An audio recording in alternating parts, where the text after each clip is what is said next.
Quand il y a des conditions un petit peu tempétueuses comme ça, il est toujours un petit peu plus tendu. Et donc ma façon de le rappeler devient une façon de le rassurer. Parce que j'utilise justement cette recherche de la posture d'évaluation. Posture d'évaluation, ça veut dire porte ouverte pour la décontraction. Et donc c'est à ce moment-là que je vais venir lui offrir la décontraction. Et donc voilà, dans ces moments de tension un petit peu comme ça, j'aime beaucoup me remettre dans la langue du cheval. Quand il y a une évaluation, j'ouvre la porte vers lui, j'initie un mouvement vers lui, je vais vers lui. Et puis lui, il finit aussi le mouvement vers moi parce qu'il y a cette invitation ensuite. Je vais vers lui, j'invite, je dis « Ok, je suis ok que tu reviennes ». Et c'est moi qui commence à initier ce mouvement pour apporter le calme. Quand le cheval évalue comme ça à distance du troupeau, à distance d'un autre cheval, c'est souvent pour demander « Est-ce que je peux revenir ?» ou pas. Et donc ça, c'est une façon très polie de le demander à laquelle il faut évidemment répondre. Et c'est ça qui amène beaucoup de calme.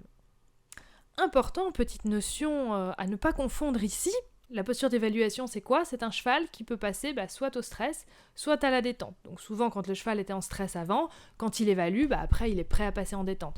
Si par contre avant cette posture le cheval était dans le calme, ça veut dire qu'au moment où il évalue, le cheval est prêt à passer dans le stress à ce moment-là. Et donc c'est à nous d'avoir le bon mouvement. À deux notions très différentes. Le cheval est en stress, il s'arrête, il évalue de loin, là on peut s'approcher, l'inviter pour accompagner vers la détente. Si par contre le cheval était plutôt calme, plutôt normal, vous approchez de lui pour venir le voir et paf, tout à coup il évalue, là c'est vous le problème, c'est vous le stress, c'est vous qui l'inquiétez, donc vous devez vous reculer.